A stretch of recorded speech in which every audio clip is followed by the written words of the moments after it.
A BetterHelp ad. February is full of flowers and lots of relationship talk.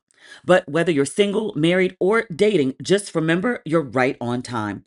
Sometimes it feels like everyone has it all together in their love lives, but the truth is, we're all still figuring it out. Therapy can help. Get some outside perspective from a professional that can lead to new understanding and a lot less pressure on yourself. And remember, you're right on time. Visit betterhelp.com for 10% off. It's a new year and time to get back to feeling like yourself. If losing weight is one of your 2026 goals and you're ready to make progress you can count on, then Weight Loss by Hers might be the right fit for you. Through Hers, you're connected with a medical provider who determines if a treatment plan is right for you. What I love about Hers is it goes beyond medication. Hers offers ongoing care, dosage and medication adjustments, lifestyle and nutrition tips, and 24/7 support with no hidden cost or membership fees. What I love so much about Hers, they provide access to options that fit your goals and your budget. Feel like your best self again. Visit forhers.com/ratchet to get a personalized, affordable plan that gets you. That's forhers.com/ratchet. Forhers.com/ratchet. Weight Loss by Hers is not available everywhere. Compounded drug products are not approved or evaluated for safety, effectiveness, or quality by the FDA. Prescription required. See website for full details, important safety information, and restrictions. Actual price depends on product and plan purchased. Ladies and gentlemen, boys and girls, and those who don't identify as either, you are listening to Ratchet and Respectable. Yes, just listening this week. We don't have visuals for this week. I'm currently in Marrakesh. I think last time we spoke, I told you I was still at home and I was boarding a flight to Paris and then to Marrakesh. Well, that's where I've been for the last week. I wasn't able to get the proper equipment that I needed to travel and do the podcast, at least for the lighting. I have my good camera with me, but I don't have proper lighting. And we tried to set it up and it just doesn't look its best. So I would prefer not to put it up. I would just like to note that I have met my requirements for doing video for the pod. I promised that I would try it for 30 days, and I did that. I got a lot of really great feedback about what the visuals need and what the audio, especially for the visuals, need. I'm using the same microphone, but a lot of people said that the audio for the video version wasn't quite working for them. So there's clearly some things that I need to, shape up on the video end. So I'll work on that. And then we'll give the video a try at a later time. I mean, in a couple weeks. I'll be back in the States in about a week or so, just really to switch out bags. And then I'm back out again for the next See Some World trip. We have See Some Cape Town coming up in March, and then See Some, wait, what's the one after that? Ghana. See Some Accra coming up in April. So a whirlwind for the next 2.5 months, but we still have the pod anyway. And we have lots to talk about. I guess we need to start with the Grammy Awards. I did watch them. Oh, that's not true. I attempted to watch. I put my VPN on. Remember, I used to do ads for ExpressVPN. I actually use it. It really works. But I put my VPN on so that I could watch the Grammys. I had to do a 7-day trial of Paramount Plus Premium in order to watch it. I went through a significant amount of effort to set up my laptop to watch it. Also, I'm on a, what, 6-hour time difference from the East Coast, which makes me 9 hours from the West. I had every intention of watching the Grammys, but they didn't start until 2 a.m. And so I was like, oh no, it's fine. I really want to watch, because a lot of people that I wanted to win were up for awards. And so, yeah, so I stayed up until 2. I was probably asleep by I don't know. I remember Samantha Carpenter. I think she was the opener. I don't remember who performed after her. So I made it 3 or 4 minutes in. I did what I could. But I think I watched most of the highlights afterward. I did see that Bad Bunny, I call him Mr. Bunny.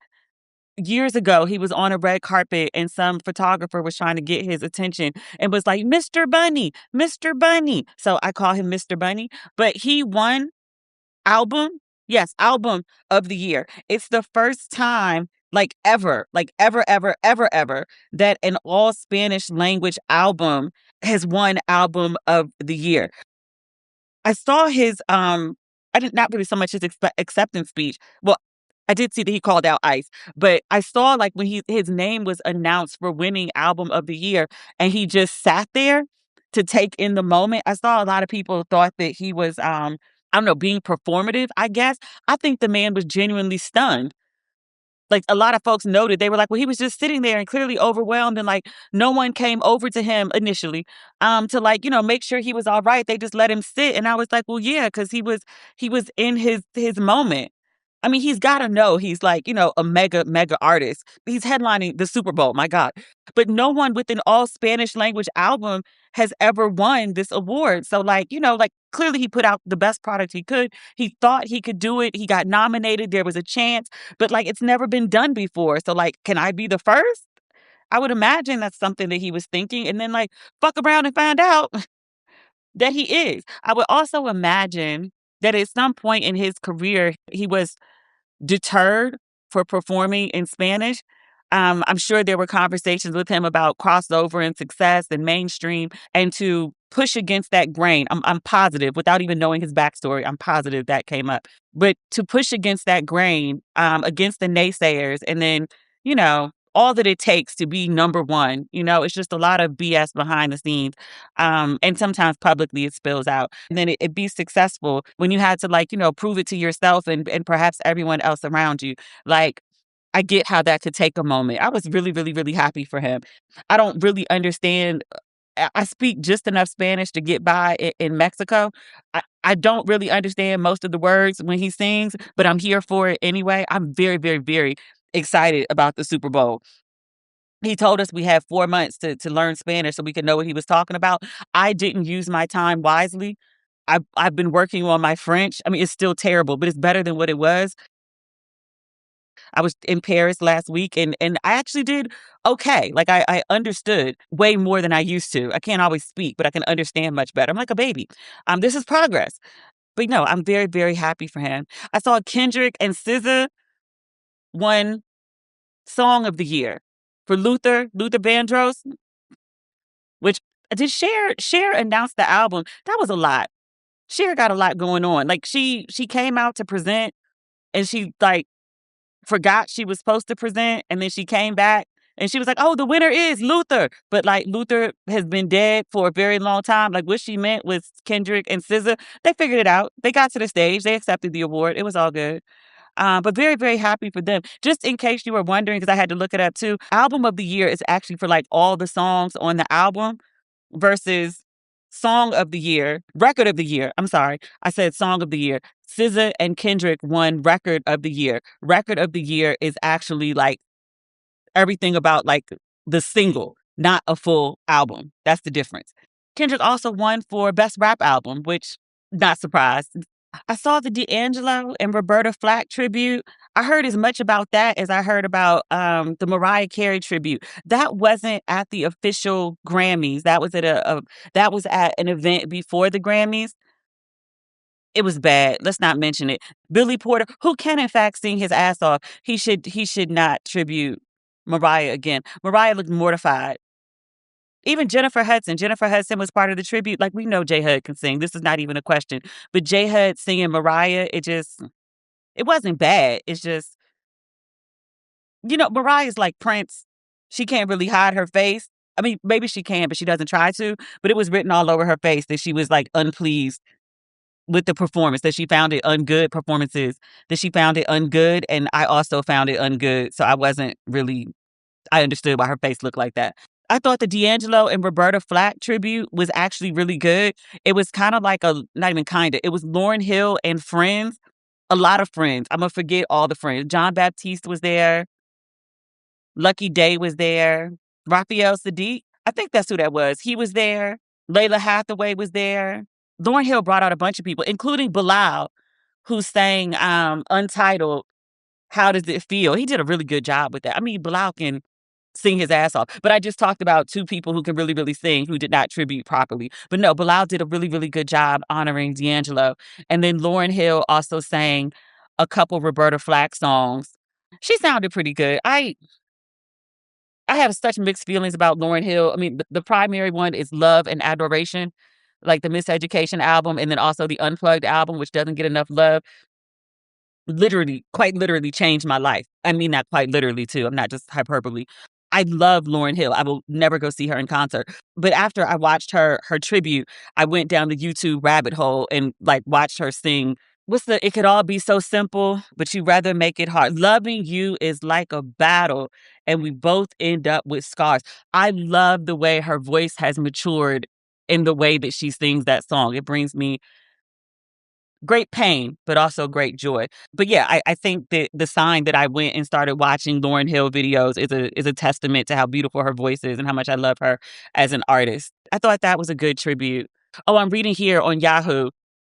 John Baptiste. I always want to call him John Baptiste. John the Baptist Baptiste. No P as in Paul. Leon Bridges, October, London. Layla Hathaway. Oh, Shaka Khan. That would be important to mention. Oh, Shaka Khan and John Legend, no chemistry whatsoever. I didn't actually particularly care for that, although they sounded nice. Shaka Khan looks amazing. As did Cher. She was just a little flighty, but she looked like fucking amazing. I just want to acknowledge that. Oh, and then Wyclef Jean showed up. I didn't care that much. Yahoo made a note that this is the first time they've been reunited in XYZ years. And I was like, is it? I thought they had gone on tour together, but did that tour get canceled? Don't quote me on that. Is there anything else? All right, I'm scrolling on Yahoo. It said Reba McEntire performs for the first time on the Grammy stage. Good for her. I don't particularly care, but good for her. I'm glad that happened.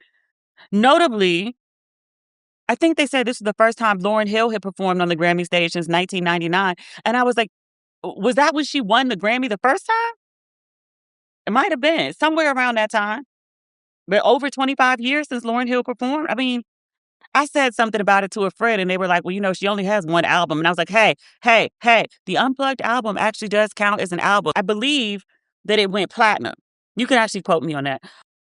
Pharrell Williams, he won the Dr. Dre Global Impact Award. I feel so many ways about that award, but I think we talked about it at the time it came into existence.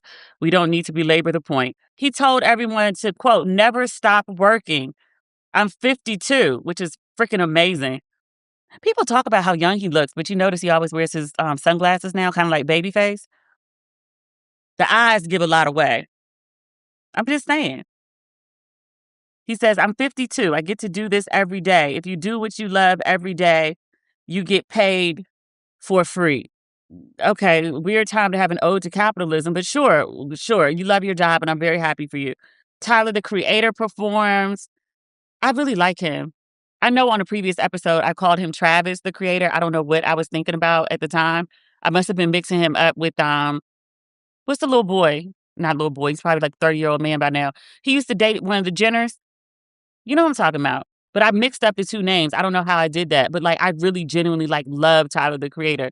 But everybody makes fun of me for the time I said Travis. They're like, you don't know Tyler. And I'm like, I do know Tyler. I think he's an amazing artist. Did he win a Grammy? I don't see a mention here that he does. It says he created live music on stage, and then it notes that he was nominated for 6 Grammys, but it doesn't say he actually won one. That sucks. Is there anything else? Duran Bernard, he won. I remember being on here. I don't know what I was speaking about. I was reading off a list of names and I wasn't familiar with him. And a whole bunch of y'all were like, you don't know who he is? You must listen. Stop what you're doing right now and listen. And did. Very deserving. I'm glad y'all recommended him to me. Very, very happy for him. He won Best Progressive R&B. You saw the video of him running down the aisle to accept his award. The first time I saw it, I was like, yeah, that's going to become a meme. Olivia Dean. I love me some Olivia Dean. She won a Grammy. What did she win a Grammy for? I think Best New Artist. I played a girl on repeat. That Easy to Fall in Love song. You see, I ain't try to sing that. I can sing like alto songs. Like she's not an alto. Let's see. Is there anything else? Oh, they're getting into like speeches here. It says Bad Bunny calls out Trump administration. He says, quote, speaking of immigrants, he says, we're not savage. We're not animals. We're not aliens. He says, before I say thanks to God, I'm going to say ice out. We're humans and we are Americans. The number of people who don't know Puerto Rico is like part of America. I mean, it's not like, within the 50 states, but it's like a territory. Like it is 100% like American. I'll say this about Bad Bunny. I don't know his music like that. I know his face is cute as I don't know what. He's got good energy.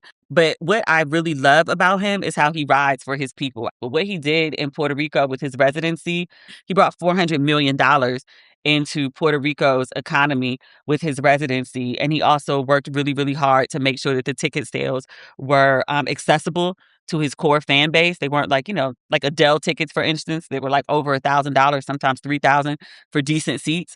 He took care of his people, and I respect that. Is there anything else on here? I'm sure if I actually watched the entire show, I would have more thoughts to share, but that's what I got. Oh, I don't see this mention here. I saw Black folks online were making a really big deal about it. Was it Shaboozey? Oh, I see Trevor Noah and Nikki Minaj. I'm so sick of that lady. Oh my God. We'll talk about that in a second. But Shaboozey said something about immigrants. I believe his family is Nigerian.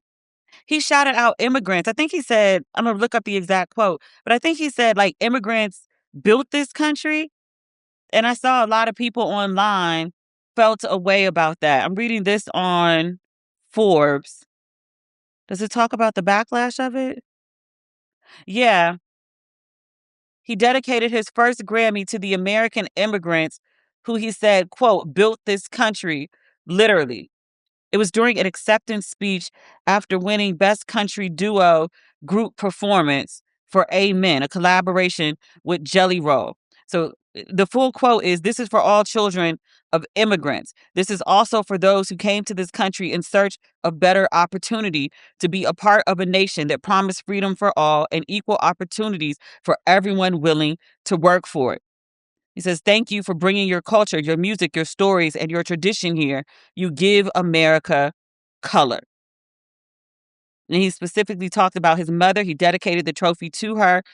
He described her on stage as an immigrant and a retired nurse who worked multiple jobs to support his family. And then again, he notes that they immigrated from Nigeria. So a lot of people took issue with him mentioning that immigrants built this country. They said he was erasing specifically Black folks who were enslaved in this country, or in America. This country that I'm actually in is Morocco. He caught a lot of flack for that. I think in the current environment, Black Americans, not all, many, are sensitive. I won't even say hypersensitive, paranoid.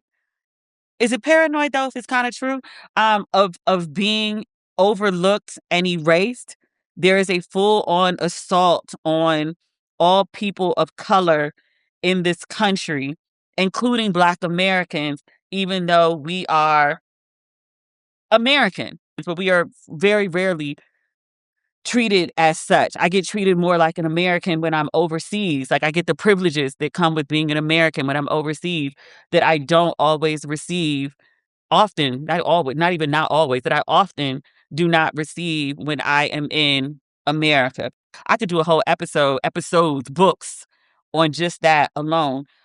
There's also, I mean, not to overlook it, overshadow it, pretend that it doesn't exist. There have been multiple instances of, people who are Black, who are not American, who shit on the contributions of Black Americans. I feel like I won't say 5 business days, but let's say like every quarter, at least there's some big blow up with someone who is of the diaspora disrespecting, maligning, minimizing, gaslighting Black Americans and Black American culture and pretending that it is inferior or less than or as far or even non-existent. So I get why Black Americans can be sensitive to commentary that gives credit to immigrants and their work and their contribution, but does also not specifically acknowledge them. I think in the case of this artist, of Shaboozey being a Nigerian immigrant, and dedicating the award to his mother, I think the man was really just trying to say something nice about his mom. To my knowledge, he doesn't have a history of saying crazy shit about Black Americans. If I'm incorrect, please correct me. I did a quick Google, nothing came up. I think a lot of folks are catching it really, really hard. And I think what Shaboozey was trying to say was just acknowledging that and giving a little hope and giving a little a bit of I see you and I acknowledge you. I acknowledge your contributions. You are, as Bad Bunny was explaining, you are not an alien. You are not inferior. You are not an invader. You are not a horrible person. Like your existence matters. This is such a mess. I saw someone write into the podcast the other day and they were like, hey, can you like maybe discuss politics less? Because like I think of your podcast as like my escape and my happy place. And, I just don't want to go too deep when I listen to the podcast. And I just would like to point out that uh, this podcast has always been that. Like literally the very first episode of this podcast is a review of First Lady Michelle Obama's book, Becoming. That's literally the first episode that I ever did 7 years ago. This podcast has always talked about politics, and very much so. I would love to just talk about reviews of TV shows and pop culture and frivolous shit. But like in an attempt to talk about the Grammys, you can't talk about the Grammys without talking about the artists who give speeches talking about ICE and talk about immigration. It's intertwined. The podcast is ratchet and respectable, and 9 times out of 10, the ratchet that there is to talk about has something to do with politics, whether it's trying to destroy the Kennedy Center or deport all the brown people, ethnic cleansing, the violence, the murder, ICE. There's no way to separate it. Like I would love to talk about complete frivolous shit, but that's not what this podcast could be about, unfortunately. This episode is sponsored by BetterHelp. We get it. February is full of flowers, candy, stuffed animals, and of course, lots of talk about relationships and dating. No matter where you are, whether you're married or dating or single or just focusing on you, you're right on time. Therapy can help you find your way and see more clearly where you want to be. This is your reminder that an imperfect love life is common, and a little work in therapy can lead to a lot of progress. Everyone is still figuring it out, self included. And I would encourage you, if you're feeling pressured, to take some of that pressure off with therapy. Therapy can help you identify what's weighing your relationships down and find ways to brighten them again. Whether for individuals or couples, therapy is an opportunity to identify what's getting in the way and help remove any blockers. Now, what I love about BetterHelp is they have good quality therapists. They work according to a strict code of conduct and are fully licensed in the US. Also, BetterHelp makes it as easy as possible for you to find a good therapist. They do the initial matching work for you so you can focus on your therapy goals. If you're ready to give therapy a try, and I hope you are, everyone I think needs a little bit. Just it's good for you. Sign up and get 10% off at betterhelp.com/ratchet. That's betterhelp.com/ratchet. Oh, Trevor Noah, this article doesn't mention anything particular about him. I've seen a lot of posts, clips from the Grammys. I thought he did a good job. I think Trevor Noah is hysterical. I think he's funny, just like, hosting. I think he's funny, like on The Daily Show. I think he's just a funny guy. Watching him in stand up doesn't really do it for me.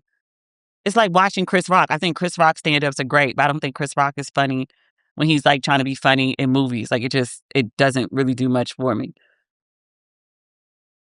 I just mentioned Trevor Noah, how I thought he did a great job at the Grammys. The president of the United States does not think so. He don't like anything. He be mad about everything. At some point during the Grammys, he mentioned something about Trump on Epstein Island, and dear leader got all upset about it. What Trevor specifically said was, he was talking about Billie Eilish winning Song of the Year, and he said, that is a Grammy that every artist wants, almost as much as Trump wants Greenland, which makes sense. I mean, because Epstein's island is gone, he needs a new island to hang out with Bill Clinton. I chuckled. I thought it was funny. The dear leader did not chuckle. He responded in one of his infamous rants. I'm so sick of that man and his like long ass rants with no goddamn punctuation. He responded to Trevor Noah. He said, quote, Noah said incorrectly about me that Donald Trump and Bill Clinton spent time on Epstein Island. Wrong. I can't speak for Bill, but I have never been to Epstein Island, nor anywhere close, and until tonight's false and defamatory statement, have never been accused of being there, not even by the fake news media. Is that is that accurate? Because I swore up and down the man had been on the island. I just assumed he had. He was on the plane for 50 million times. He swore up and down, like, I've never been on the plane. I've never been on this plane. I've never been on this plane. The flight logs determined that was a lie. He says, Noah, a total loser, better get his facts straight and get them straight fast.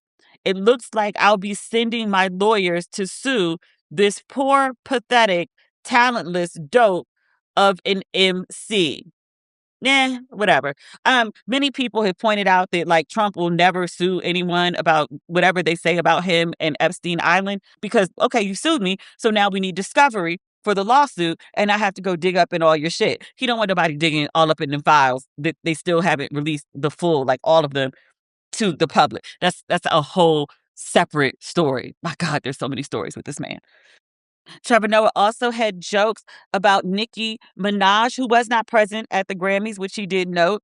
He said Nicki Minaj is not here, and he received big cheers from the audience, according to what I'm reading on PBS. And he continued, he said, she is still at the White House with Donald Trump discussing very important issues. You know, Nicki Minaj and Dear Leader are like BFFs now. I don't get it. My theory is that the lady is broke and somebody in MAGA is paying off her bills. Remember a couple episodes ago we talked about how her house was about to go up for auction because somebody had sued her and her husband for assault like 50 million years ago. It was a default judgment for like $500,000. She hadn't paid it. And so the house was about to be sold. I think it's a $20 million house. She paid it at the very last minute. And I was like, oh, she didn't have the money. I think I said that originally because I was like, you wouldn't even let it get to this point where your $20 million house that you literally live in with your family is on the line if you had the money. She don't have the money. So I think somebody in MAGA probably like paid her bills. And this is like her, I don't know, her palling around with them being like, you know, the lapdog coon mascot for these white supremacists as a Black woman as an immigrant in this environment. My God, there's so many layers to this dumb shit. I think that's why she's over there. He also made a joke. He did like a little like, you know, kind of making fun of like conversations between like Nicki and Dear Leader and them arguing about like who has the biggest ass. It was stupid. But Nicki Minaj had you know, the meltdown that we've come to expect from her. She does them almost daily now.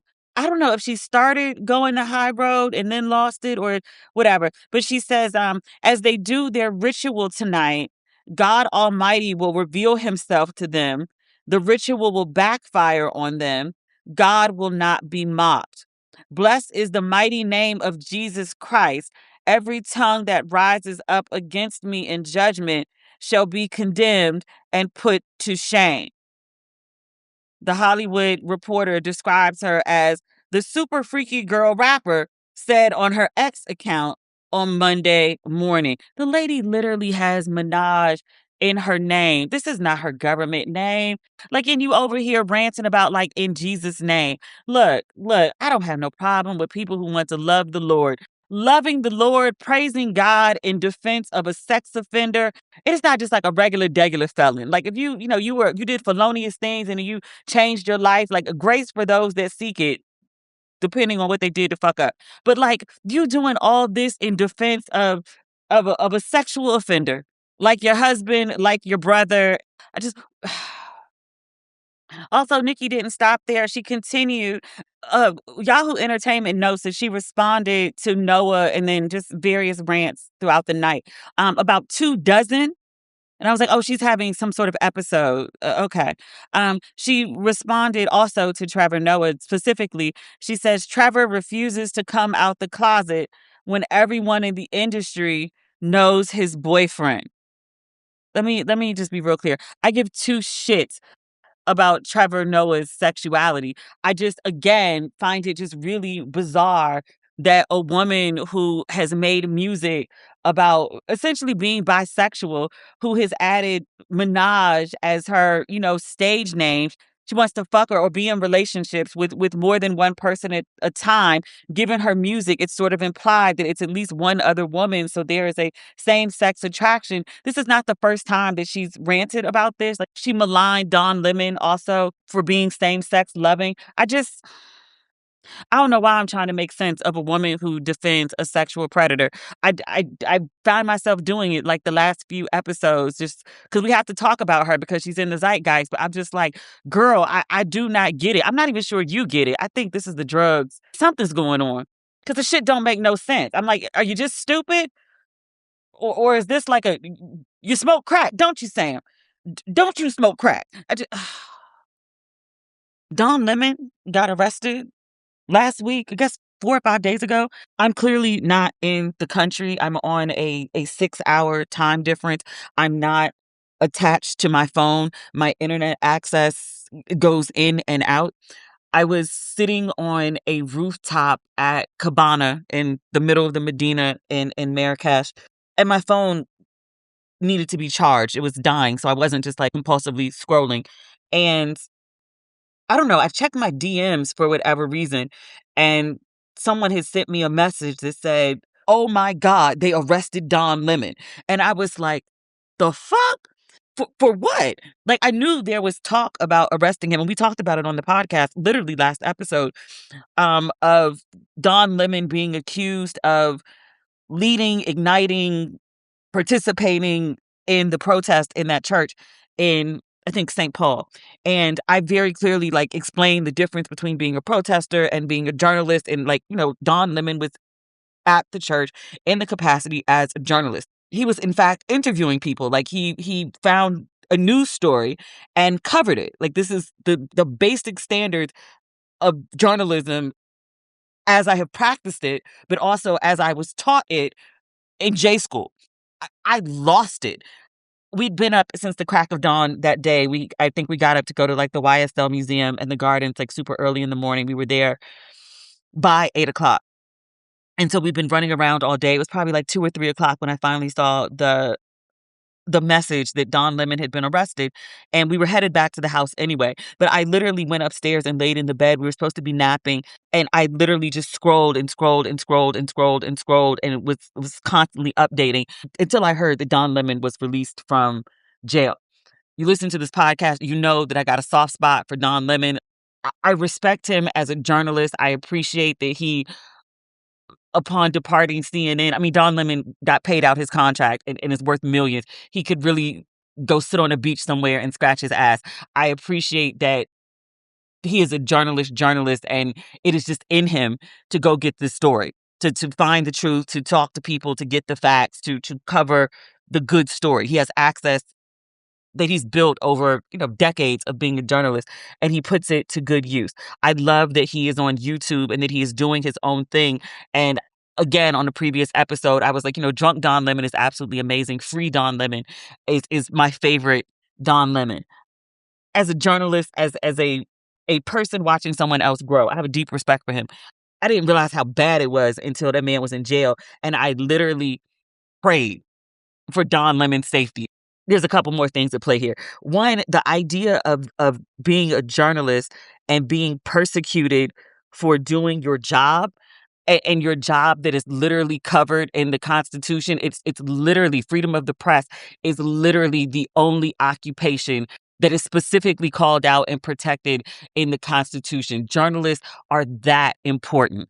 The idea that not just Don Lemon, but any journalist could be arrested for covering a story. The idea that freedom of the press and freedom of speech are no longer guaranteed, it's terrifying. It's so much bigger than Don Lemon. We can read the indictment, but before we get to that point, I want to talk about the backstory of Don Lemon's arrest. He very famously, when Jimmy Kimmel's show was pulled because of some bullshit with the FCC, Don Lemon was very supportive of Jimmy Kimmel. And in this instance of Don Lemon being arrested, Jimmy Kimmel has returned the favor, and he invited Don Lemon onto his show on Monday, and they did a 16-minute segment, which is forever in TV time, where he let Don Lemon tell his complete story of how he got arrested and how he was treated and what happened. And then he also, this is very beautiful, let Don Lemon plug his show very straight to camera, just very like, I got you. You know what? That's what it is. It's I got you. I appreciated the love being returned. I talk about this quote or this poem rather all the time, and I butcher it every time.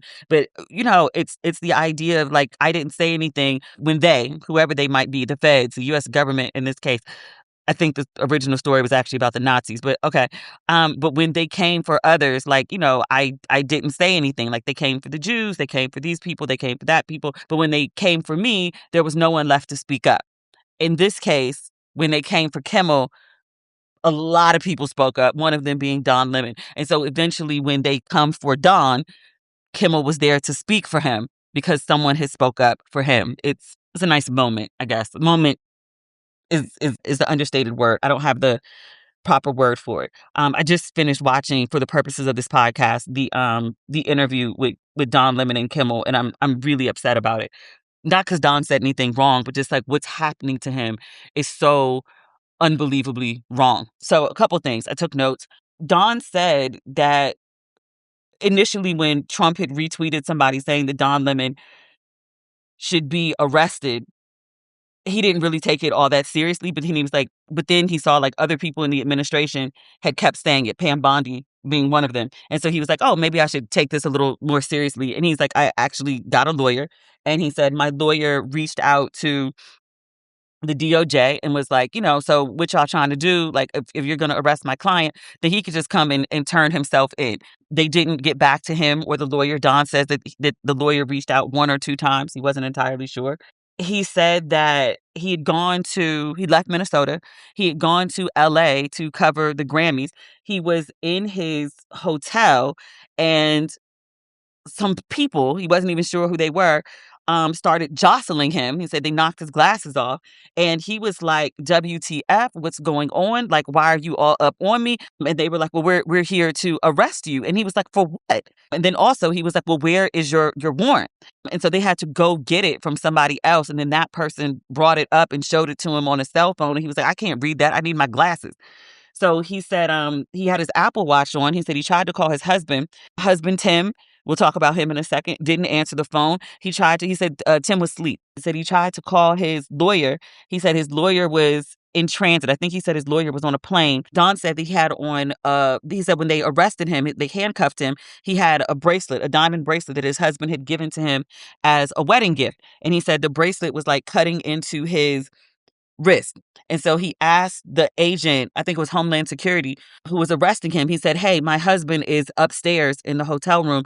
Can you take this bracelet, this diamond bracelet, and give it to my husband in room XYZ? And the agent agreed to do so. And so that is how Don's husband, Mr. Tim, found out that his husband, Mr. Don, had been arrested. That explains a lot about why Tim out here acting like the bodyguard. Tim is stressed the fuck out. As he should be. I mean, Don is free. He was in jail, in custody. I want to say he said from like midnight until 1 p.m. the next day.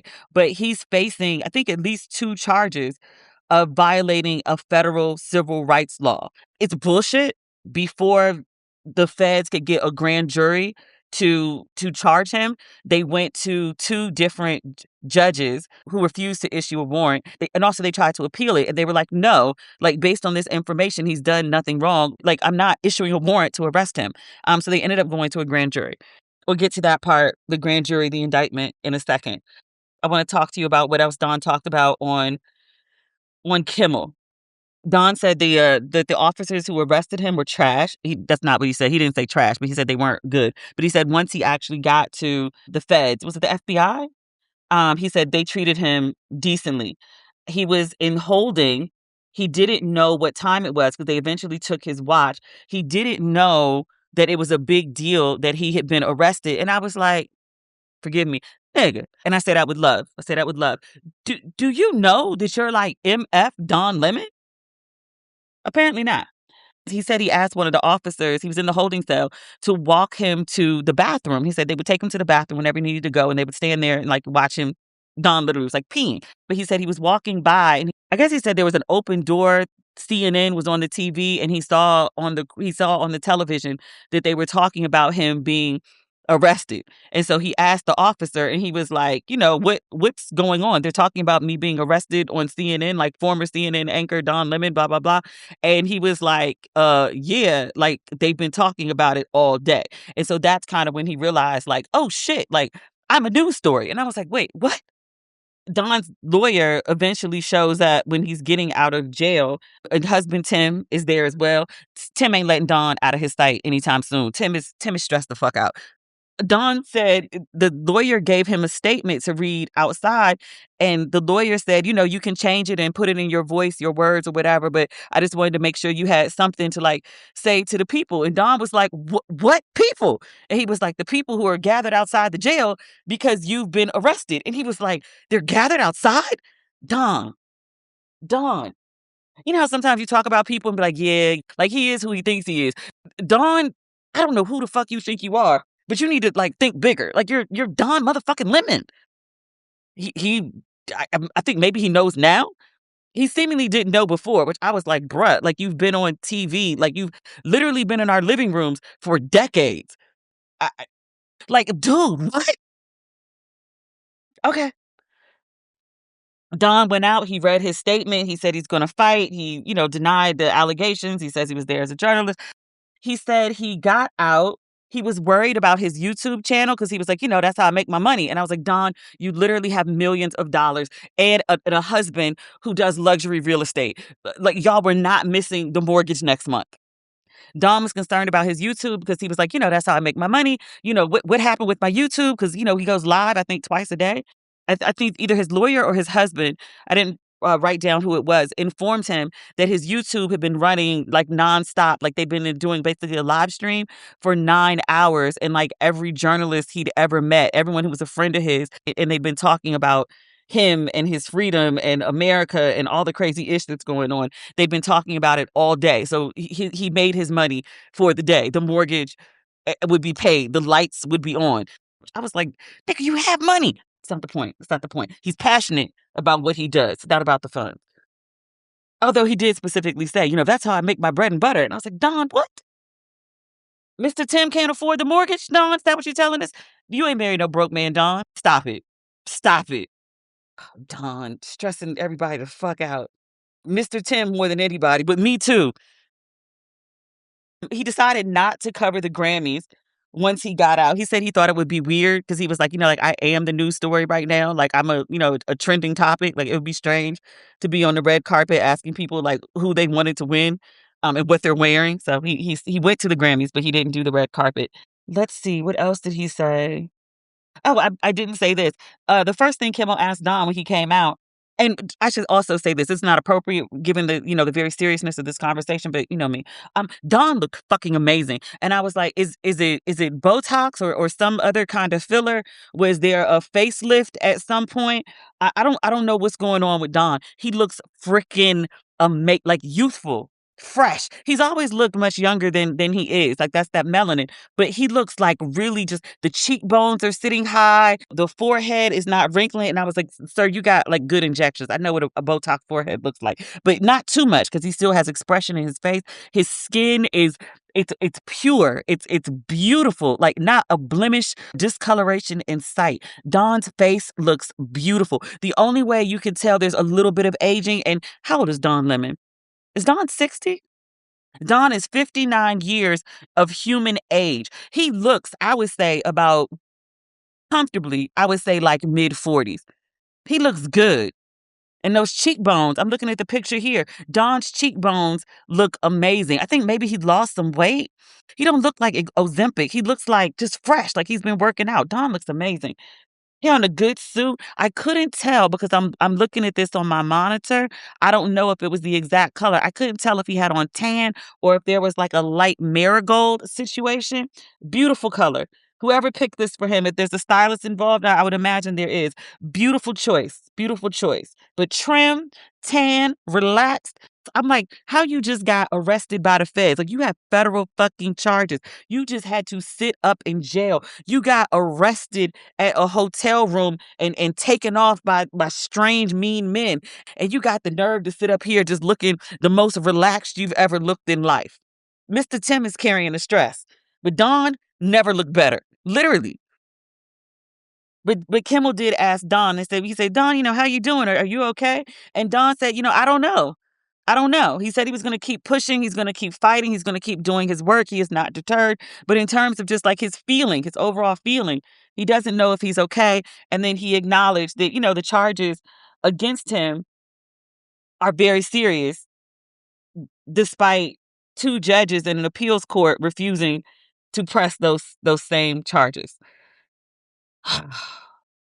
We'll talk about the indictment in 2 seconds. Last but not least, Don did say two really important things. I think it was great that he said them on Kimmel's show. I also acknowledge that this may be an instance of preaching to the choir. I imagine if you are a raging MAGA, neo-Nazi, whatever, that you're probably not a big fan of Jimmy Kimmel. But Don did say this about being let go from CNN, or not really let go, but not being on CNN anymore. He talked about one of the challenges that a lot of journalists are having who are still affiliated with the big corporate media giant. He was like, they have to deal with the gatekeeping. He was like, people don't want you to report on certain things because they're trying to like push a merger through, or they don't want you to do this interview and ask these types of questions because they still want access to the person in case they need to do whatever. Versus he's not tied to anyone. He can kind of just, do whatever he wants. And he really likes it that way. He didn't take a dig at CNN, but I kind of know where it's directed. I don't mention it because for various reasons. One of my friends gets hit hard about it. I don't think that she needs me to add to it. But he talked about corporate gatekeepers who platform people who just get on TV and just lie. I understand that the controversy, that the arguing, that people saying outrageous things and then people being outraged about the outrageous things someone has said, it makes for good reality TV. But I think when you're talking about something as serious as news and freedom and losing freedoms, I think there's a greater obligation not to just be salacious and let's make good TV. The goal, if you can be entertaining, that's fine. But the primary goal should be to inform, to educate, to be honest and not let people come on your platform and just, fucking lie. You can figure out who all that's about. It's a new year and time to get back to feeling like yourself. If losing weight is one of your 2026 goals and you're ready to make progress you can count on, then Weight Loss by Hers might be the right fit for you. Through Hers, you're connected with a medical provider who determines if a treatment plan is right for you. If prescribed, your treatment plan is personalized to support you in reaching your goals. Plus, you can access a range of treatment options like oral medication kits or GLP-1 injectables. What I love about Hers is it goes beyond medication. Hers offers ongoing care, dosage and medication adjustments, lifestyle and nutrition tips, and 24/7 support with no hidden cost or membership fees. Options start at just $69 per month with a 10-month plan when paid upfront in full. What I love so much about Hers, they provide access to options that fit your goals and your budget. Feel like your best self again. Visit forhers.com/ratchet to get a personalized, affordable plan that gets you. That's forhers.com/ratchet. Forhers.com/ratchet. Weight Loss by Hers is not available everywhere. Compounded drug products are not approved or evaluated for safety, effectiveness, or quality by the FDA. Prescription required. See website for full details, important safety information, and restrictions. Actual price depends on product and plan purchased. I have the indictment here in front of me. It's not long, to be quite honest with you, and it's two charges. And I want to take this moment to mention that Don Lemon is not the only person or only journalist even who was arrested that day. There's another journalist by the name of, is it Georgia? I think I changed the page. Hold on. Continue reading. That's the indictment. Yeah, hold on. Let me pull it up. Oh no, read the full indictment. Back on PBS, it is coming up. Here's a picture of Don Lemon. Is he on his way to the Grammys? No, this is Don leaving the federal court. He has on a white linen suit, looking very Miami Vice. And then husband Tim has a big scowl on his face. Tim is sick of this shit. This is not what Mr. Tim signed up for. He signed up for Dawn to be sitting up in the studio, for there to be security at the front desk, security in the building, a black car taking Dawn to and from the house, not Dawn running around God's creation and getting arrested by the goddamn feds. This was not what Mr. Tim is signed up for. Now he got to figure out ways to keep Dawn safe. Mr. Tim is out here scowling and just angry at the whole goddamn world, as he should be. As he should be. And meanwhile, Dawn is just relaxed. Sir, you just got out of jail. Tim is sick of everybody's shit. He did not sign up for this. All right. Read the federal indictment. It's one of 14 pages. We don't need to read all the pages. I'm sorry. I wanted to take a mention when I said Dawn was not the only journalist who was targeted here. Georgia Elise Fort. She's also a black woman. She was getting arrested. Feds were at her door and she went live. Like she laid out the situation so people would know what was happening to her, which I think is very smart because, you know, once you start arresting journalists, like who the fuck knows what's about to come next? She doesn't have a profile that is as big as Don Lemon's, so all the attention is being paid to him. But she was also caught up in this traumatic, crazy ish. I know she has a husband who's very supportive. I know she has a 17-year-old daughter, that eldest daughter, who is very supportive. But I don't know what her legal situation is. I don't know what her finances are to be able to fight these allegations. I imagine that they're going to be thrown out pretty quickly because, you know, First Amendment. I can't think of a halfway decent judge, but there are several of them who are not halfway decent who would allow these charges to stand. But I just want to mention her name very specifically because, like, she's getting overlooked. Also, oh my God, I'm about to cry just talking about it. Her daughter, while her mom is locked up in prison, there was a press conference and her daughter read a statement just basically being like, you know, the feds came and arrested my mom, my siblings, I think she said 2 little sisters, will come home from school today and there will be no mother. Oh my God. There will be no mother in the house. There is a husband and a father present to hold it down. Men don't really fare that well in situations like this when something happens to their wife. As a daughter, and I'm super protective of my mom. I mean, I acknowledge that she's a grown-ass woman, but I treat my mom like she's my kid. And I see the same thing in this 17-year-old daughter in the way that she was speaking about her mother.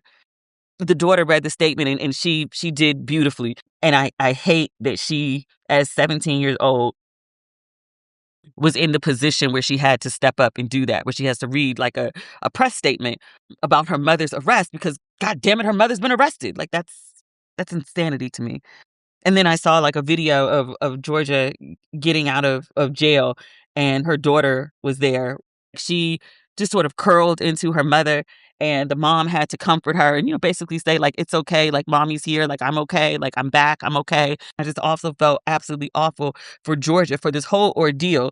But then also like, you just went through this bullshit in jail that never should have happened to you. And now your kids are like a mess. Your husband is like a mess. But you just got out of jail and you're like a mess. And you automatically go into mom mode to make sure that your kid doesn't fucking fall apart because of this, you know, crazy, traumatic, tragic thing that has just happened to you. Like it's just there's a real human toll to all of this stuff.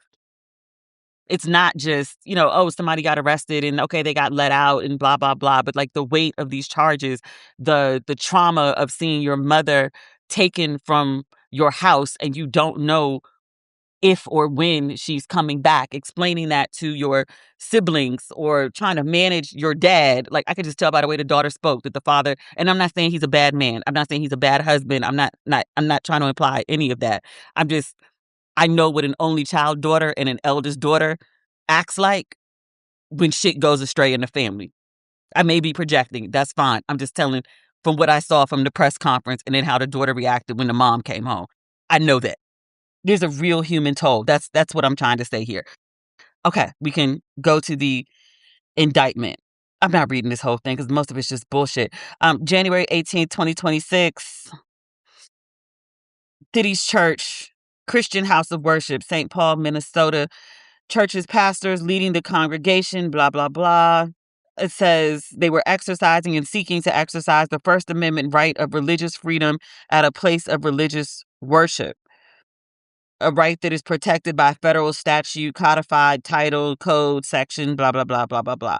It says after service commenced, 20 to 40 agitators, including all of the defendants named in this indictment. There are one, two. Why am I counting? They're numbered. Non. Pause. Don's middle name is Renaldo. Don Renaldo Lemon. Okay. Moving along. Focus, Demetria. Focus. 20 to 40 agitators, including all the defendants named in this indictment, entered the church in a coordinated takeover style attack. Attack. No one died, by the way. There's not any reports of anything being broken, property damage, nothing, but they're calling it attack. And they say that these protesters, these 20 to 40 people, these agitators, they engaged in acts of oppression, intimidation, threats, interference, and physical obstruction alleged herein. It says, as a result of the defendant's conduct, the pastor and congregation were forced to terminate the church's worship service. Congregants fled the church building out of fear for their safety. Other congregants took steps to implement an emergency plan, and young children were left to wonder, as one child put it, if their parents were going to die. Now, I've read this entire indictment already. Before I'm reading it to you, I would just like to point out that there's no mention of guns, of weapons, of any sort of violence when these people, these protesters, these agitators entered the church. Like literally they went into the church and they made a bunch of noise. It says that Don Lemon and these 8 other people, including another journalist, were engaged in, quote, a conspiracy, a C-O-N-spiracy against right of religious freedom at a place of worship. It says the allegations set forth, blah, blah, blah. I just read those to you. It says that basically these 9 people that are part of this, that are named on this indictment, conspired and agreed with one another and other persons known and unknown to injure, oppress, threaten, and intimidate multiple persons, including the clergy, staff, and congregants of the city's church, in the free exercise and enjoyment of the rights and privileges secured to them by the laws of the United States. And because of such persons having exercised such right, namely exercise of the First Amendment right of religious freedom at a place of religious worship as secured by title, code, section, blah, blah, blah, that they are in violation. It says in order to achieve the object of the C-O-N-spiracy, it says 2 of the defendants, these are actual activists, not journalists. It says they organized with the operation targeting the church, which they dubbed, I love Black people, Operation Pull Up. And they promoted it on the internet via Instagram accounts. It says all the defendants, including Don, including Georgia, met at a shopping center for a pre-op briefing, during which the two of the activists advised other co-conspirators, including defendants. This includes Don and Georgia. It says they advised them about the target of their operation, i.e. City's church, and then provided instruction on how the operation would be conducted once they arrived at the church. And it says once at the church, all of the defendants entered the church to conduct a takeover-style attack, and engaged in various acts in furtherance of the conspiracy. Okay, so all 9 of the people together with other persons known and unknown, i.e., like this is 9 people, they're saying 20 to 40 people were in the sanctuary protesting. They said one of the overt acts, number 1, was that they posted a flyer about the event on 2 Instagram accounts. And then overt act 2 is they posted another flyer on an Instagram account. They're naming specifically different people. They're talking about them gathering at the operation. This is overt act number 3. And then overt act number 4, there was a briefing. We just covered that about the target, overt act 5. This is specifically for Don Lemon. They said on the morning of January 18, 2026, defendant Lemon began live streaming on his internet-based show, The Don Lemon Show. They say that Don explained to his audience that he was in Minnesota with an organization that was gearing up for a, quote, resistance operation against the federal government's immigration policies. And it says Don took steps to maintain operational secrecy by reminding certain co-conspirators to not disclose the target of the operation. And they note that Don stepped away momentarily so his mic would not accidentally divulge certain portions of the planning session. I was like, this is co-conspiracy or this is journalism. Like, you have a tip for an event that is taking place, you don't interrupt the event.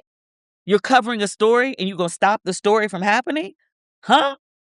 This is overt act number 6. These allegations are stupid. I completely understand why a judge would not sign off on this dumb shit.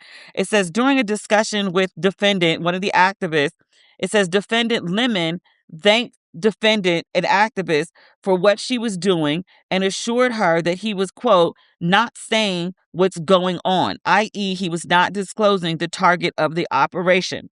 Let's see, overt act number 13. I've skipped ahead a little bit. It says,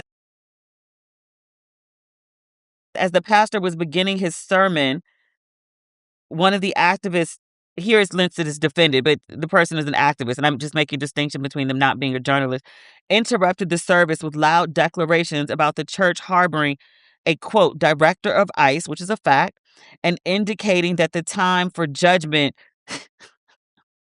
had come. I'm laughing because judgment in a church is just so, churchy. It says other co-conspirators immediately joined in by yelling and blowing whistles in a takeover attack. This is what they're referring to as an attack. Yelling and blowing whistles. Again, no property damage, no personal damage. No one's saying they were harmed. No one's saying anything was broken. They just made a bunch of noise inside the church. The indictment describes their noise as, quote, chaotic, menacing, and traumatizing. They were chanting, "Ice out, hands up, don't shoot, stand up, fight back," while gesturing in an aggressive and hostile manner. And then overt act 15, it says that it lists all 9 of the defendants in the indictment. And it says that they, quote, oppressed, threatened, and intimidated the church's congregants and pastors by physically occupying most of the main aisle and rows of chairs near the front of the church. Let's see, overt act 16, it says one of the activists loudly berated the pastor with questions about Christian nationalism. Again, I'm saying activist, not a journalist, because this person is not considered a journalist. And then they also asked questions about Christians wanting to have their faith be the law of the land. And it says, this is another activist.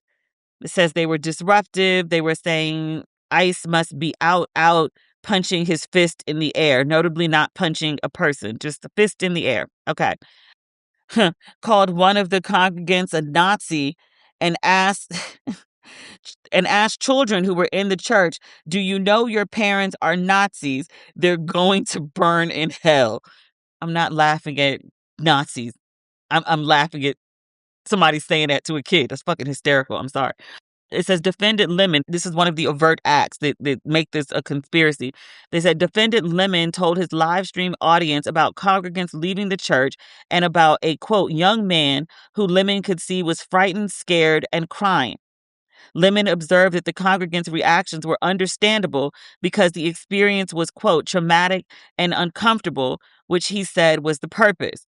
Okay, so a journalist was reporting on what he saw. That's what I'm seeing here.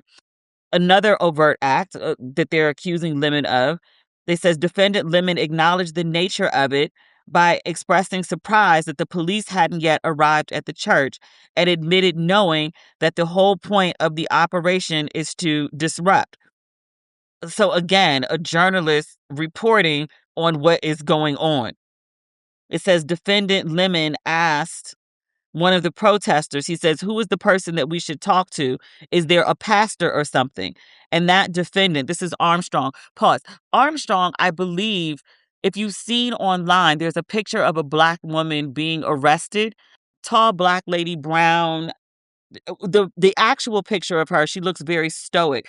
The feds posted a picture of her where she had been photoshopped or AI altered to make it look like she was in deep distress, like she was crying. They made her darker, they made her heavier. And she's got her mouth is wide open, like she looks like really, really distressed, as opposed to the regular picture of her, the actual picture of her, where she's just kind of stoic and accepting her fate, like she's been arrested. She doesn't have really any expression. She just has just a regular blank face. So Don Lemon asked, is there someone that he should talk to, a pastor or something? Because that's what journalists do. They ask questions. And then, God, we're only on page 11. How many acts of journalism are they going to describe as an overt act of a conspiracy? It says Lemon and a couple of the activists approached the pastor, surrounded him, stood in close proximity to the pastor.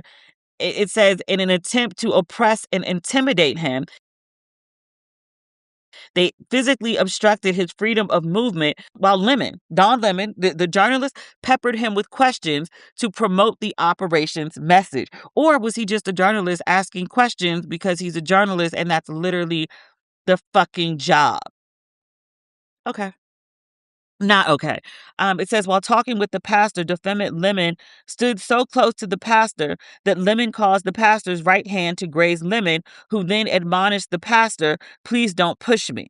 Although the pastor told defendant Lemon and the others to leave the church, defendant Lemon and other defendants ignored the pastor's request and did not immediately leave the church, although they did leave at some point. It just wasn't immediate.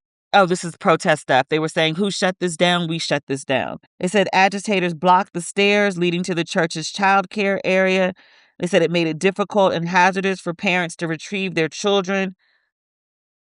Notably here, no child was harmed. There's no listing of any child or anyone, any person at all, congregant, pastor, activist, journalist, no one was harmed.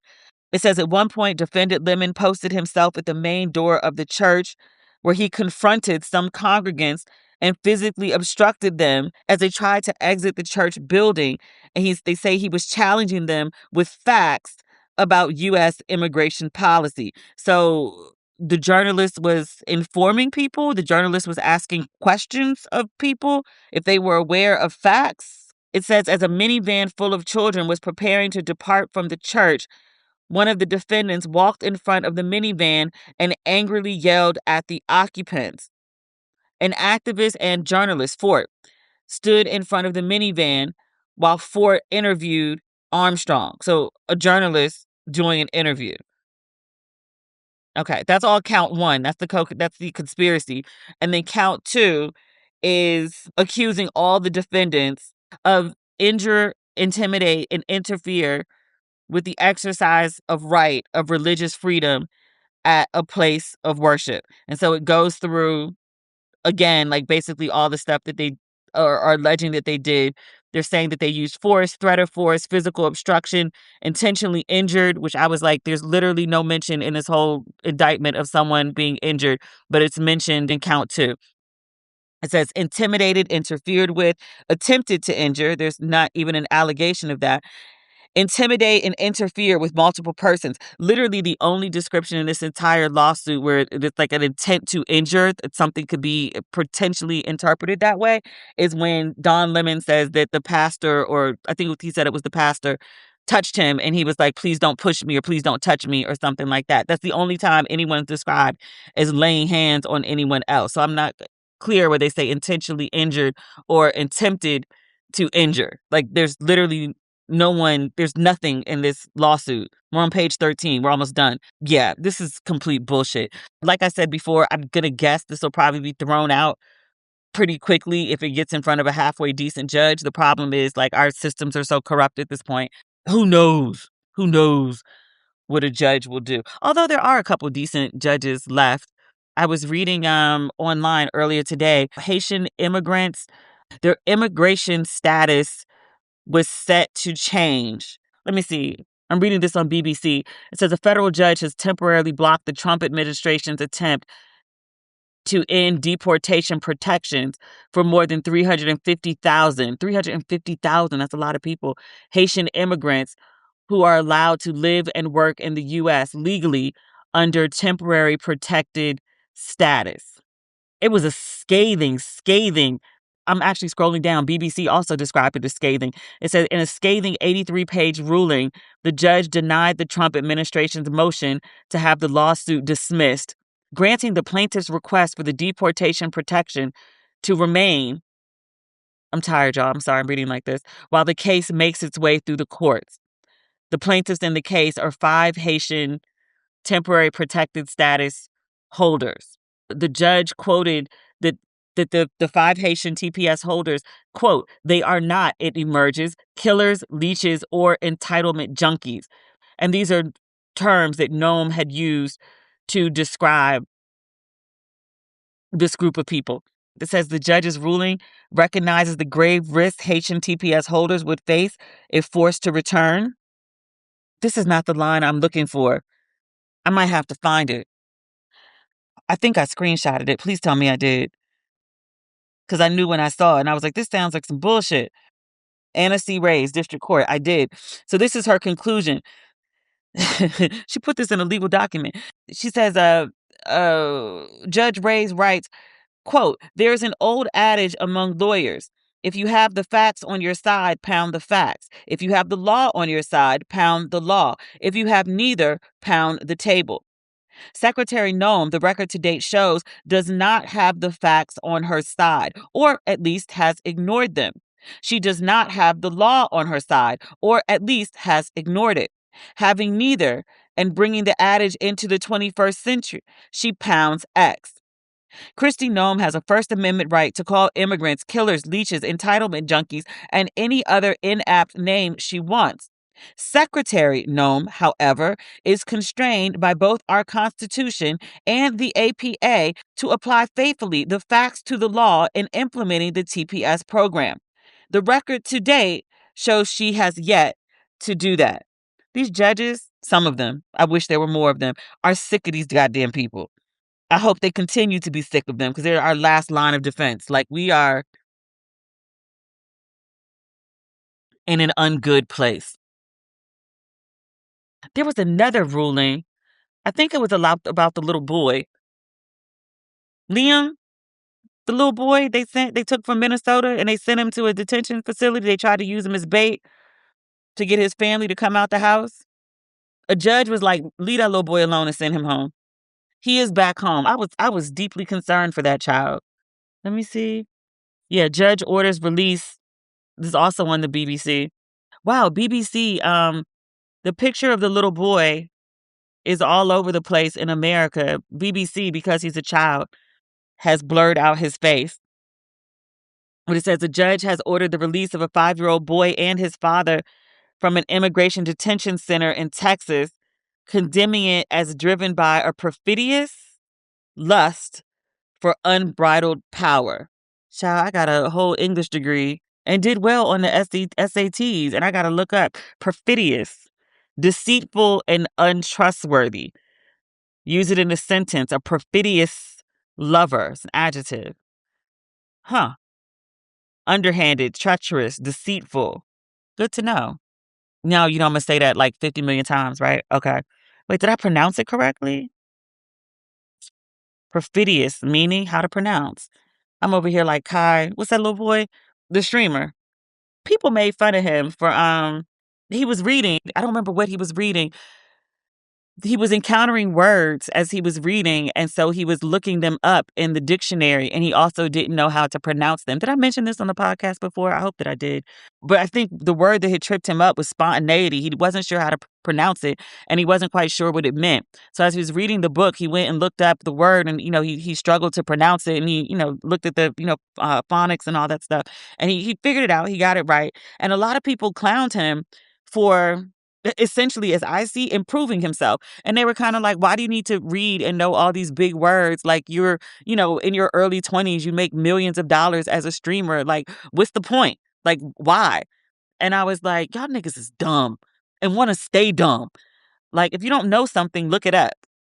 I have my criticisms of him for sure. And, I feel, I say this on here sometimes, I talk about you when you do bad, but I also want to talk about you when you do good.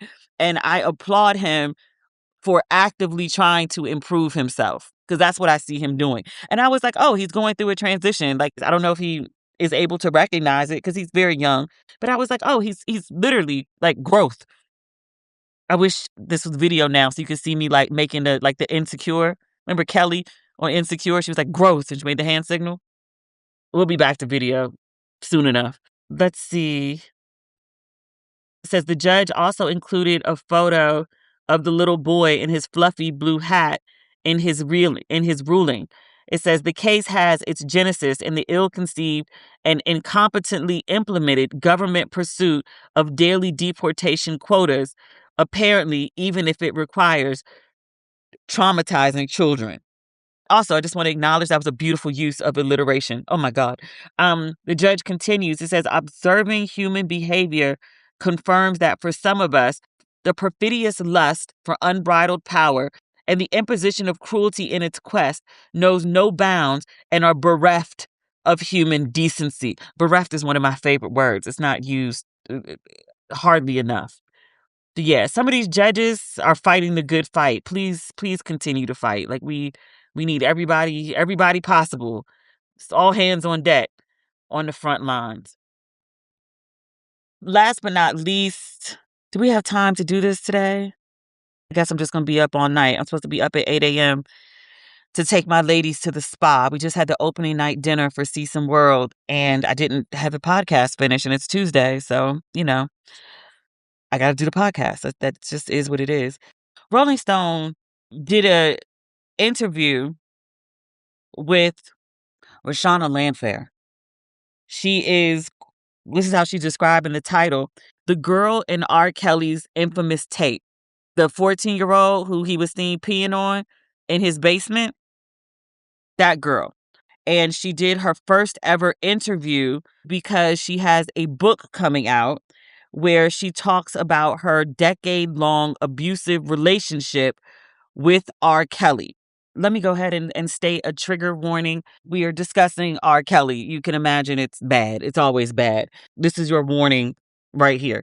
Not going to read you the whole article, but I'll read you some standout parts. It says, for the past 25 years, Rashonda Landfair has lived with the painful aftermath of her name lingering in the public domain without her consent. As a teenager, she had her privacy ripped away when she was thrust into the national spotlight, not for her musical talent. She used to be in a hip-hop group called For the Cause. That's what she was doing when she first met R. Kelly when she was very, very young.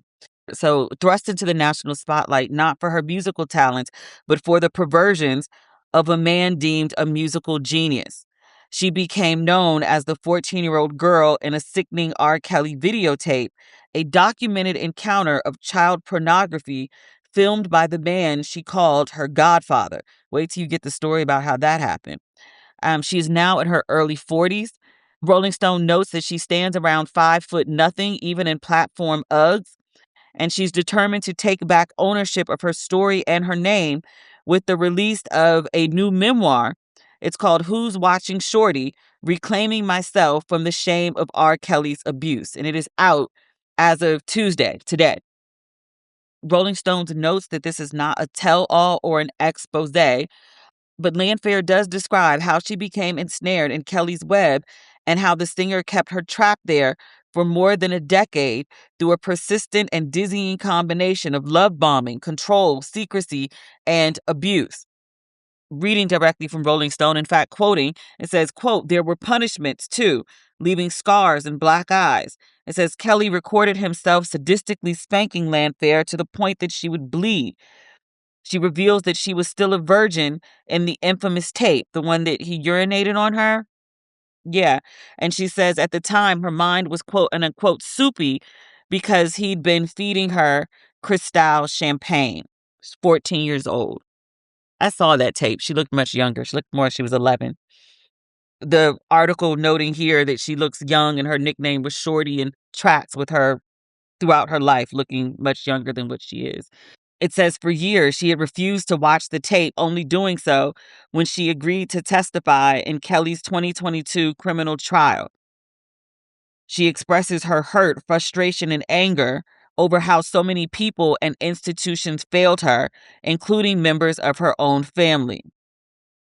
She is incredulous how society allowed a child victim to be turned into a punchline and comedy skits. When I linked to this article on Threads and I was like, oh my God, like, must read, please read this. Few people responded and they were like, this is why I will always hate Dave Chappelle. And I was like, Dave Chappelle? And they were like, remember he made like all the R.Kelly jokes about him peeing? Everyone just, it was a joke about him peeing, but everyone forgot that there was a kid, literally a kid, who was on the receiving end of that. And I was like, that's fair. Rolling Stone notes that Rashonda Landfair, she says that since the tape, I didn't know her name. I've always known her as the girl from the R. Kelly sex tape, who got peed on. Let me be honest about how I said it. In her hometown, like, people know who she is. They know her name. And she says, quote, there's no job that I can apply for where this isn't the forefront of my life. There's no relationship I could be in where this isn't the forefront of my life. She says, I felt like I was losing power. I came to a conclusion one day and I said, if I can just lay this out, I no longer have to explain myself. I no longer have to fear the whispers about me at the table. Oh, you know who that is. Once I realized that I didn't have peace or privacy by hiding, I had to take ownership. It says Kelly's crimes have been well documented through trials, investigative reports, the Surviving R. Kelly docuseries. It says together they shed light on how the 59-year-old methodically leveraged his star power to pursue underage girls for sex over decades, often videotaping the encounters. It talks about the lawsuits in 2021, 2022. You can thank our friend Kim, who comes on the podcast, our legal eagle, for at least one of those. And it notes here that R. Kelly is currently serving concurrent 20-year and 30-year sentences at a medium security facility on the outskirts of Durham, North Carolina. And they said at the center of all of this, all his legal issues and all the stuff that has come to light, is Landfair. It was the illegal video of her at 14 years old that found its way to a Chicago Sun-Times music critic who published damning reports on the singer that helped launch the first child pornography case against Kelly. Got details about that too. All things that you thought you knew about that case, you didn't know. She knows, and she's telling it now. She goes on to say, like, why she's telling it. She was like, I really just wanted to capture the fact that I was a human being. I had dreams and aspirations. I was not just the R. Kelly girl. So Rolling Stone asked her, they said, well, where do you want to start? And she says, at the beginning. The beginning is R. Kelly signed her aunt, who we know as Sparkle. She was a newcomer R&B singer. He took her under his wing as a protege. I remember all of this quite vividly. Rashana recalls R. Kelly zeroed in on her. Her father, Greg, was offered steady work as a studio musician for R. Kelly. I think he played the guitar. And Rolling Stone notes here, he's credited on nearly a dozen R. Kelly tracks between 1999 to 2010. And Rashana's around 12 when all this stuff happens. She says that she began spending more and more time around Kelly at his recording studio, and she was tagging along on group outings with Sparkle, her auntie. She notes here, this is the wildest shit. Like, sometimes you read stuff that's so crazy. I was like, wait, what? I had to go back to the top of the article and start all over again because I was like, surely I must have missed something to explain how we got here. She says that Sparkle, her auntie, encouraged her to ask R. Kelly to be her godfather. And she said it seemed like a natural thing because he had a close bond with the family. He was already around. And read you what Rolling Stone says. It says, Landfair climbed into R. Kelly's lap and rubbed his head. Following the precise instructions Sparkle had given her, Kelly eagerly accepted her innocent request. I followed this R. Kelly story. I talked about surviving R. Kelly. I've talked about some of the original reporting on R. Kelly. I've written articles about this. I've gone on CNN and MSNBC and talked about R. Kelly. Sparkle has always been presented, including in as recently as Surviving R. Kelly, as one of the whistleblowers who came forward and was like, hey, you messing with my niece, you messing with my family. I call bullshit. I call shenanigans. In fact, I call the law. Somehow this part about how, like, you told your niece to climb into this grown man's lap and rub his head, you done left that part out. And that's significant, man. So maybe you did good on the back end. Rashana does say that Sparkle eventually does call, I think she says CPS or whatever the Chicago equivalent is. So down the line, she does say something, but I was like, you told this little girl to crawl into a grown man's lap and rub his head? Like, what the fuck is wrong with you? Not even who suggests that. What the fuck is wrong with you? Something wrong with her, too. Rashana says her parents tried their best, but she says they stood no chance against Kelly, who was a master manipulator who methodically groomed figures in her life before turning his focus and true intentions on her. She says Kelly stealthily groomed her in plain sight. It started with secret sexually charged phone calls and insisting that she call him daddy in private moments. She said she initially thought of Kelly as her boyfriend, though as the abuse escalated, the term paled when trying to label the all-encompassing role that Kelly played in her life. She writes that he slowly pushed her boundaries, played mind games, and convinced the teen that they were desperately in love. Rashonda says, Robert shattered me. She says of her parents, I wish your intuition had kicked in when I seemed uncomfortable and would refuse to speak to or even acknowledge any man who was not you or Robert. I wish you had been suspicious enough to catch Robert in the act of making sneaky sexual gestures toward me while I fidgeted, unable to respond and afraid someone might see. What kind of freaky gestures is he making with like other people sitting right there? It says by the late 1990s, Sparkle began ringing the alarm bell. Aunt Stephanie, i.e. Sparkle, that's her real name, was the one who reached out to Illinois Department of Children and Family Services.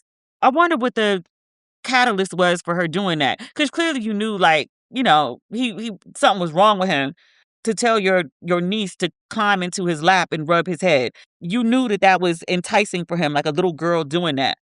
And then years later, she calls Children and Family Services. I wonder why.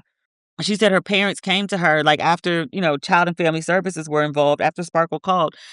They said to her, they've launched an investigation and your aunt seems to think you may be involved in some indecent sexual activity at Robert's studio and that it's with Robert.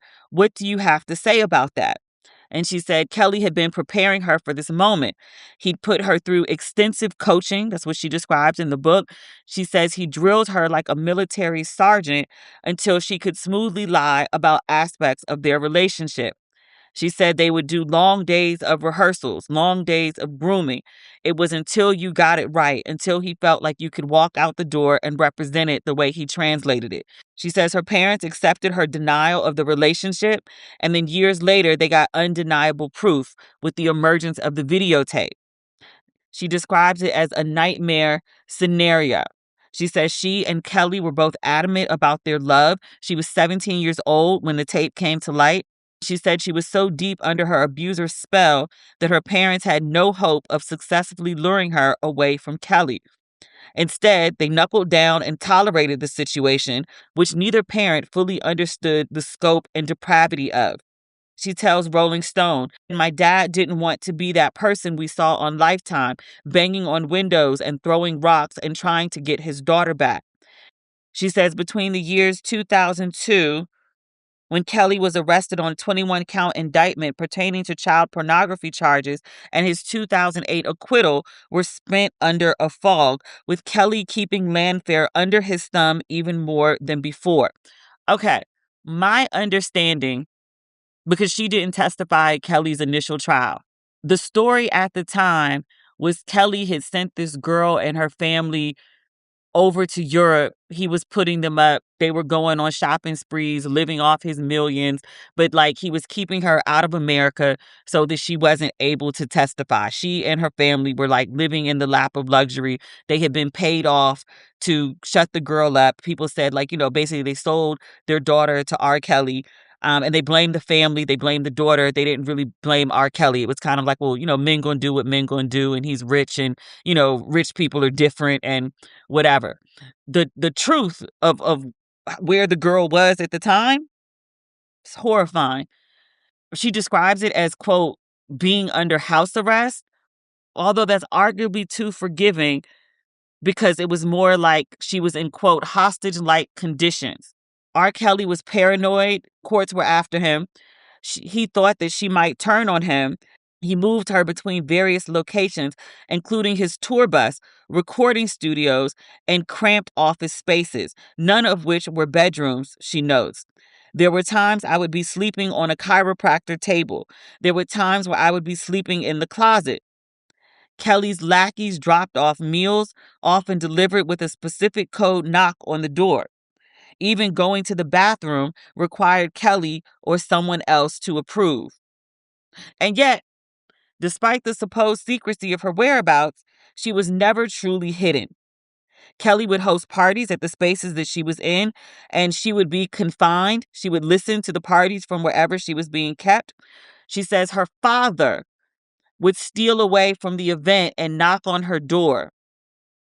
She said, quote, everyone knew how he operated, so it feels worse than what he made it look. She said, you might see me in a different space, or he might have her come out so it looks a little bit more normal. But she said, but I'm living in the garage where the gym is. I'm living in the office space in the house with just a couch and a little handy chair. I'm listening to music. I'm sitting at a desk. I'm here really pretending, trying to figure out if it's daylight, if it's sunlight. She said R. Kelly wouldn't allow her to watch TV. She would just spend time in whatever space he had her holed up in, waiting for him to come back. She said he wouldn't let her follow the trial, just like he forbade her from watching BET, that interview with Ed Gordon. She wasn't allowed to listen to his radio interviews. She wasn't allowed to watch, listen to, or read anything that could make her question things, not the news, not trending social media. She said that when R. Kelly was testifying, she was actually just outside the courthouse, kept in a bedroom on Kelly's parked tour bus. Oh, she also does note here, although she didn't testify in the 2008 trial, she did speak to the grand jury, and she swore under oath that she was not the girl who was in the video. 3 of her relatives also swore that she was not the girl in the video.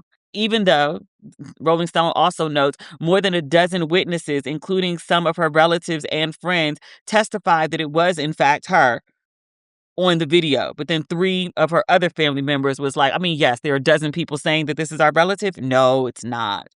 And she says that one of her big regrets 20 years later is that she didn't testify in 2008. She says, quote, I must live with the choices my parents and I made and with Robert's abuse of other women and girls who met him after he was acquitted. I regret that so many more people were hurt by Robert because he wasn't stopped in 2008. She goes on to describe the impact of being brainwashed by him. She says his wants suddenly became her desires too. She says the weight and control that he had over her life was absolute. She says she sacrificed everything for him. Rolling Stone notes that tears sprang to her eyes when asked if she had regrets about quitting the hip hop group that she was in at Kelly's behest. She said that was the last part of me that went. That was the last thing I had. School was already done. I was not doing basketball anymore, not going to prom. So For the Cause was the last thing to go. And she said it was a tug of war. She says that was probably the first time I can remember challenging him because I did not want to do that, let the group go. And she said being in the studio to record the audiobook version of her memoir brought that dormant spark back to life. She said, I miss music. I don't know where I would fit into it at this point, but I do. She said by the time she was 26, she was out of R. Kelly's control. She had managed to untangle herself, is how Rolling Stone describes it, although there were strings like his limited financial support still attached. She said there was also fear. She remained paranoid that any new friends or colleagues would recognize her name and whisper behind her back about the unnamed trauma she was just beginning to unpack. She said, with every job I applied for, friend I made, and date I went on, I was always plagued with worry. She writes, did they know? Would they judge me? I was tired of living in the shadow of Robert's secret that had become mine. I had to purge. This blew my mind. So when Surviving R. Kelly debuted in 2019, Landfair says she was blindsided. So a whole documentary happened and apparently nobody actually reached out to her, the girl who's like the center. Like when you talk about R. Kelly, you talk about him peeing on somebody, like she's the somebody that got peed on. Nobody reached out to her, she says. She said she heard talk about the project leading up to the trailer coming online, but that she found out about the documentary like everybody else. She said seeing her aunt in the documentary cry about her as in Landfair, her experience with R. Kelly, she said it was discombobulating and infuriating because apparently nobody told her. And then also like her aunt had encouraged her to make the man her godfather. Like, oh, the fuck? She said in a state of panic, she reached out to R. Kelly for answers only to receive sneers and deflection. She said she was taken aback by the response from Daryl McDavid, his longtime business manager and accountant. He said to Landfair, don't hurt him being R. Kelly. She said he begged her, don't hurt Robert. I know there were a lot of things that happened that, shouldn't have or that could have been avoided, but don't hurt him. And she said the irony of his plea was astounding. This was the same man who was accused of helping coordinate payoffs to Kelly's accusers ahead of the 2008 trial. She said he has served as a mediator in a meeting between Kelly and Landfair's father, where the singer confessed to secretly having a relationship with an underage Landfair for the past 3 years. She says, "Don't hurt Kelly. What about the hurt he had already caused her?" This is the part that I cried the first time I read this. This is Rolling Stone editorializing. It says, in hindsight, it's unfathomable how widely unprotected Landfair was. Community held stigmas around Black girls being too fast or foolish when predatory older men took advantage of their innocence, made Landfair believe Kelly's pedophilia was something she was responsible for that kept her silent. Also, when bootleg videotapes of her abuse were being sold on street corners for $10 a copy. I remember that too.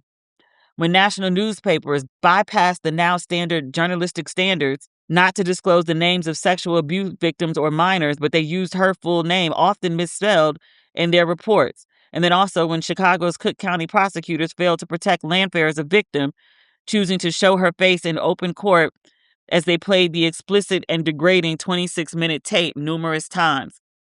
And she says, if I were a Caucasian girl who got peed on, there would have been a different outcome. It wouldn't have been no showing her body in a courtroom. It wouldn't have been the skits and being the mockery of the town.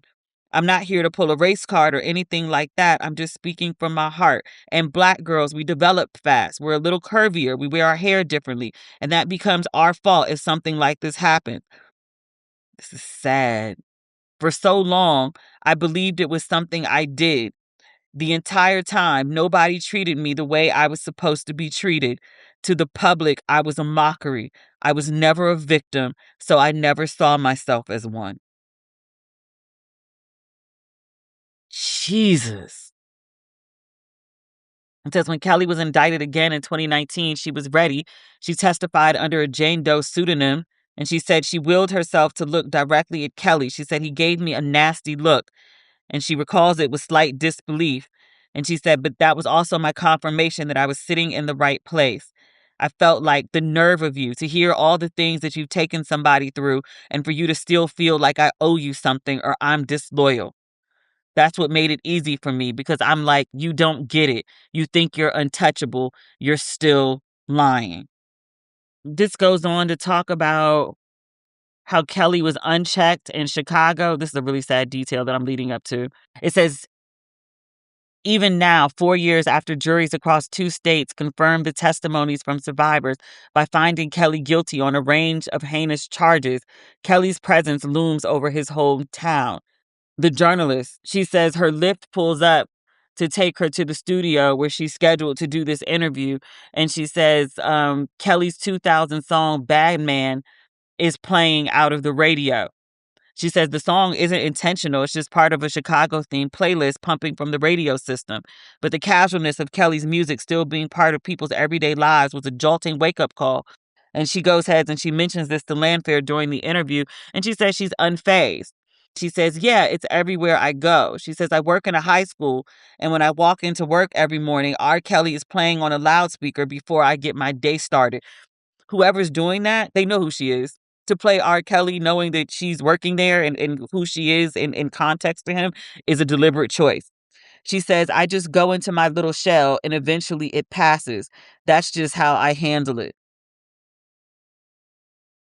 And she says that she understands fans who can't easily write off Kelly's music in the wake of his conviction. She got more understanding than I do. She says of R. Kelly, his music itself is his gift. That's the good part of him. That's the creative side of him.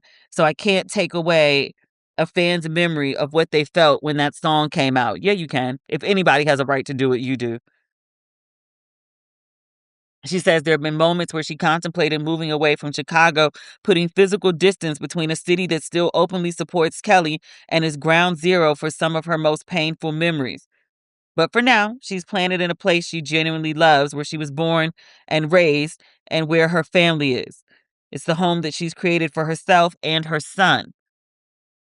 She says, why should she let Kelly claim anything else in her life? She says, I'm still here. I still walk with my head held high. Shh. May God keep and bless her. When I shared this article online, tons of reactions. Basically, what the fuck was the biggest one. Several people noted that at no point in this article does she mention, and maybe she talks about it in the book, but going through extensive therapy. She was failed on a gigantic level that I don't think I fully understood until reading this article. Everybody, they failed this girl. She's still here. God bless it. But my God, this is the second time I'm reading this. The first time I read it, I boohooed most of the way through. Like, it's just a tragedy. I'm glad she has the courage to tell her story. I hope her book is well received. I'll buy a copy. I think that's the least I could do. Because I was one of the people that saw the tape, and I was one of the people that saw the tape, knew what he did, and also still went and bought Chocolate Factory as soon as I could, because it was sold out. Like, as soon as it came out, like the physical copy was sold out, like, immediately. Like, I had to wait a few days for another, batch to come back in, and I went and bought it and played the fuck out of it like everybody else. Like, it went platinum, maybe multiple times. Like, feel like that's the least I could do as an I'm sorry, as a you deserve better. All right. That's the podcast for this week. Hopefully it'll go up sometime on Wednesday. It's 2 a.m. I got to be somewhere at 8 a.m. because the See Some World trip, it sounds really fun, but it's, also, it is fun, to be frank, but it's also work. So I need to be present for it. And I don't know how understanding they're going to be about, like, hey, like, we on this trip, we came literally crossed an ocean to come hang out with you, and you not going to hang out with us because you might not sleep tonight. All right. I will talk to you soon. Hopefully we will see each other. You will see me again soon. Let me get back to the States. Let me get my equipment together. And let me figure out how to improve the visuals for the pod. Okay? All right. Talk soon. Thank you for listening as always. Bye.